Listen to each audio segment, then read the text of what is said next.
1944. The air in the Burroughs Wellcome Pharmaceutical Laboratory in Tuckahoe, New York, is thick with the scent of solvents and sterilized glass, a chemical tang of progress hanging over rows of wooden benches. A young woman, Gertrude Elion, stands at the threshold of this world. At 26, she holds a master's degree in chemistry from New York University, a distinction earned by taking classes at night while working as a substitute teacher during the day. She is one of the only women in the room not employed as a secretary or a cleaner. She has fought her way here through 15 rejections from graduate programs that informed her, sometimes politely, sometimes not, that they did not accept women. She fought her way here through the Great Depression, which had evaporated her family's savings and her own dreams of a doctorate. She is here because the war has siphoned men from the laboratories to the battlefields, creating a vacuum that, for a brief, opportunistic moment, women of her intellect were allowed to fill. She is not just looking for a job, she is answering a calling, one that began 15 years earlier, watching her beloved grandfather waste away from stomach cancer. That slow, agonizing decline forged in her a singular, burning purpose, to find a way to stop disease, to dismantle it at its very source. She is ready. She has the knowledge, the drive, the meticulous mind of a born researcher. Her new supervisor, a senior chemist named George Hitchings, is a man of quiet intensity, already known for his unconventional ideas. This could be it. This could be the place where her mind is finally valued over her gender. An associate, a man whose name is lost to history but whose attitude is not, approaches her. He doesn't ask about her thesis, her academic record, or her ideas on nucleotide metabolism. He barely glances up from his papers, sees a woman in a lab coat, and defaults to a deeply ingrained script. He instructs her, with the casual authority of a man who has never had his own position questioned, "Go make coffee, dear." The words hang in the air, heavier than any chemical vapor. It is a command layered with 1,000 assumptions, a dismissal packaged as a mundane request. It is the sound of a door slamming shut on her intellect. This wasn't just a clumsy welcome. It was a symptom of the systemic disease she was there to fight, in a different form. The world of science in the mid-20th century was a fortress built by men for men. Women were seen as temporary helpmates, laboratory housekeepers, or, at best, diligent hands to carry out the rote work conceived by male minds. The American Chemical Society, the nation's leading professional organization, had only admitted its first female member a few decades prior, and the upper echelons of academic and industrial research remained a fiercely guarded male preserve. The very idea of a woman leading a research program, designing experiments, and authoring discoveries was, to many, preposterous. She was an anomaly, and the system's first instinct was to put her in her place, a place next to the percolator. For Elion, this moment was the crystallization of every barrier she had already faced. It was the echo of the graduate school admissions officer who suggested she attend secretarial school instead. It was the reflection of the industrial labs that had previously hired her only to lay her off, deeming her work non-essential or her presence a distraction. She had been a food quality analyst, testing the acidity of pickles and the color of mayonnaise, work that used a fraction of her intellect. She had been a lab assistant for a doctor, organizing his notes. Each role was a holding pattern, a frustrating wait for an opportunity to do real, meaningful science. Now, standing in the one place that promised that opportunity, the old ghost of prejudice had followed her. The request was simple, yet the implication was profound. You are here to serve, not to create. Your hands are for pouring, not for pipetting. Your mind is secondary to the comfort of the men around you. But what that man, and the system he represented, failed to understand was the nature of Gertrude Elion's resolve. It was not a fragile academic ambition. It was a promise, forged in grief and tempered by years of rejection. The memory of her grandfather was not a sad story. It was a scientific problem to be solved. Every dismissal, every patronizing comment, every closed door only hardened her determination. She saw the cells of a tumor not as an act of God, but as a biochemical process that could be understood, interrupted, and defeated. She saw the world not as a fixed hierarchy of gender, but as a series of complex systems, and if the social system was flawed, she would simply have to find a way to work around it, through it, and ultimately to change it. She would not be defined by their expectations. She would be defined by her work. So she might have made the coffee that day. We don't know for sure. But we know what she did next. She walked past the percolator and toward the laboratory bench, picked up her tools, and began a revolution. How could a system so profoundly blind to her potential, a system that saw her as little more than a barista, ever hope to contain, let alone benefit from, the sheer force of her genius? Undeterred by such dismissals, Gertrude Elion found her intellectual sanctuary not in the broader lab culture, but in the focused, almost monastic world of her immediate supervisor, George Hitchings. Hitchings was a maverick. He ignored the institutional sexism that surrounded them, not out of any progressive social conviction, but because he possessed a rare and powerful trait. He was pathologically obsessed with good data, and he did not care who produced it. He saw in Elion not a woman, but a mind, sharp, analytical, and relentless. Their partnership would become one of the most fruitful in medical history, built on a shared, radical hypothesis. At the time, the pharmaceutical industry operated on a principle best described as serendipity supplemented by brute force. Chemists would synthesize or isolate thousands of compounds, often from plants or fungi, and then test them one by one against a disease, hoping for a lucky hit. It was a shotgun approach. Fire enough pellets in the dark, and you might eventually hit a target. Penicillin, the miracle drug of the era, had been discovered by accident. This process was laborious, inefficient, and profoundly unscientific. Hitchings and Elion proposed something entirely different, a method so elegant and logical it seems obvious in retrospect: rational drug design. Their central idea, documented in their lab notes from the late 1940s, was breathtakingly simple yet revolutionary. All living things, from a bacterium to a human being, rely on DNA to replicate and survive. To build DNA, cells need specific chemical building blocks, chief among them compounds called purines. Hitchings and Elion theorized that if they could understand the precise biochemical pathways that cells use to process these purines, they could design counterfeit molecules, or anti-metabolites, that would jam the machinery.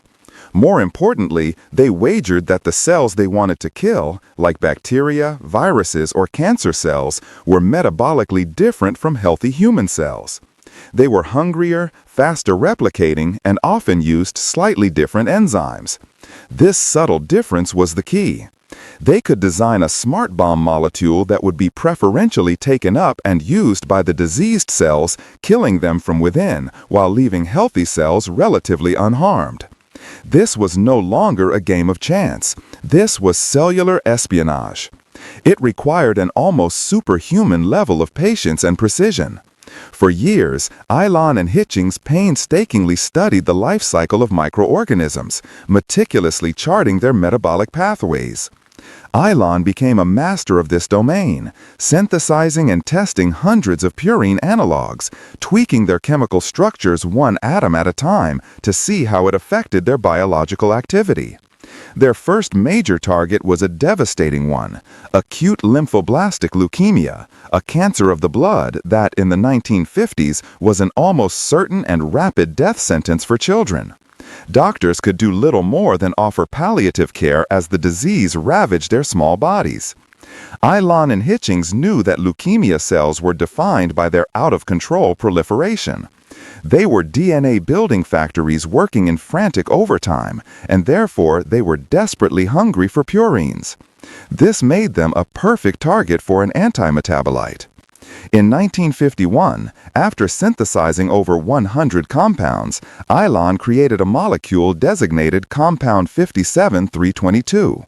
It was a purine analog called 6-mercaptopurine, or 6-MP. In the lab, it demonstrated a remarkable ability to halt the growth of leukemia cells. The data, published in the journal in 1953, was clear and dramatic. Clinical trials began at Memorial Sloan Kettering Cancer Center, and the results were nothing short of miraculous. Children who had been given weeks to live were suddenly entering remission. A report from the time, archived in the National Library of Medicine, describes a young patient's white blood cell count which had skyrocketed to a lethal level, plummeting back toward normal within days of starting treatment with 6-MP. For the first time, there was hope. 6-MP didn't cure leukemia, not on its own, but it bought patients precious time, months, even years, allowing for other therapies to be developed. It became the cornerstone of combination chemotherapy protocols that have since raised the survival rate from nearly 0 to over 90% today. The evidence of their success was irrefutable, printed in the most respected medical journals, and echoed in the relieved whispers of parents in hospital wards. Yet, the systemic bias remained a stubborn, silent force. In academic papers and conference presentations, the work was often credited to Hitchings Group, or simply Burroughs Wellcome. The crucial role of Ion, the chemist who had physically synthesized the life-saving compound and designed the experiments to test it, was frequently minimized. Her lack of a PhD, a credential she was denied by the very system now benefiting from her genius, was used as an implicit justification to place her name second, or to frame her as a gifted technician rather than a co-equal intellectual architect of the discovery. She was rarely invited to give keynote addresses at major conferences. Those honors went to men, often the clinicians who had merely administered the drug she had created. The medical establishment celebrated the pill, but did it truly see the woman who had designed it? Did they grasp the profound paradigm shift she had co-authored, a shift from blind luck to intelligent design? Or was her gender still a silent, unacknowledged filter on the full magnitude of her contributions? She was rarely invited to give keynote addresses at major conferences. Those honors went to men, often the clinicians who had merely administered the drug she had created. The medical establishment celebrated the pill, but did it truly see the woman who had designed it? Did they grasp the profound paradigm shift she had co-authored, a shift from blind luck to intelligent design? Or was her gender still a silent, unacknowledged filter on the full magnitude of her contributions? From that foundational work on purines, a torrent of medical innovation emerged from Gertrude Elion's laboratory, each discovery a logical extension of the last, a testament to the power of rational drug design. The success of 6-mercaptopurine in tricking cancer cells had opened a new door. Elion reasoned that if you could selectively target rapidly dividing cancer cells, perhaps you could also target the hyperactive immune cells responsible for rejecting a transplanted organ. A transplanted kidney or heart is seen by the body as a foreign invader, triggering a massive self-destructive immune response. In the 1950s, organ transplantation was a daring but almost always futile experiment, with most patients dying as their own bodies violently attacked the life-saving gift. Working from the chemical blueprint of 6-MP, Elion's team developed azathioprine, a derivative that acted as a potent and targeted immunosuppressant.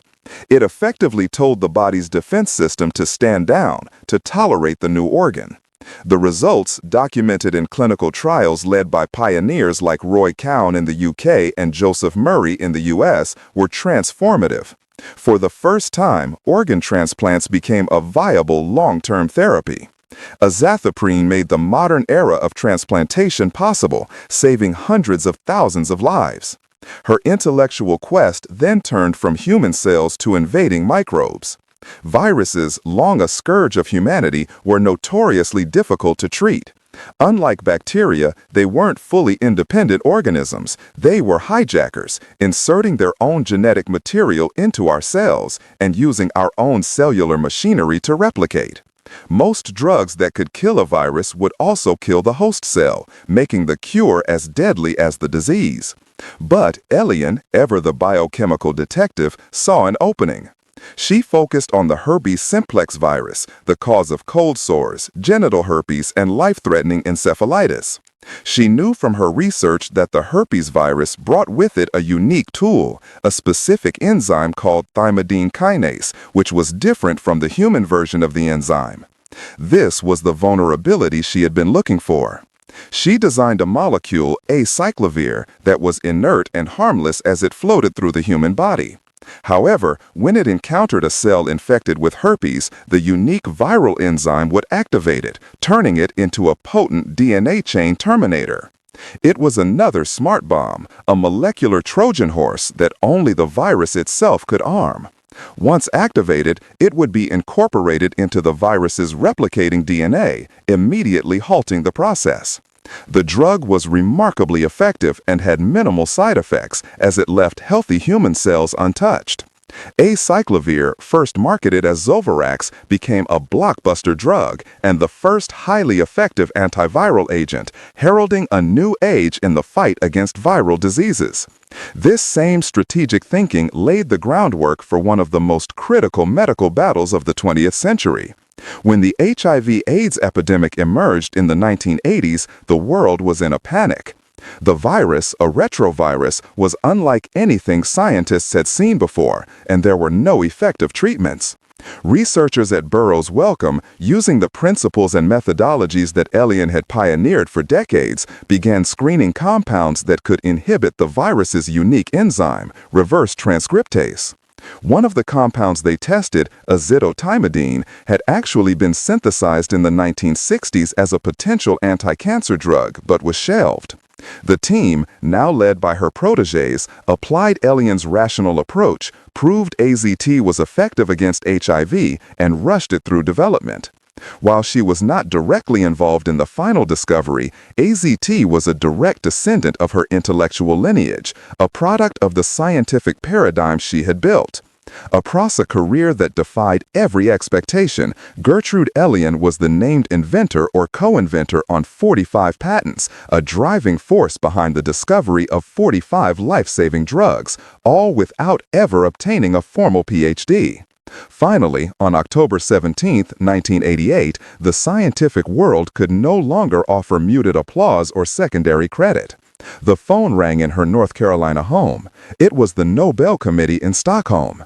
Gertrude Elion, along with her lifelong collaborator George Hitchings and Sir James Black, was awarded the Nobel Prize in Physiology or Medicine for their discoveries of important new principles for drug treatment. Standing on the world stage, the woman once told to make coffee was recognized as one of the most important medical researchers of her century.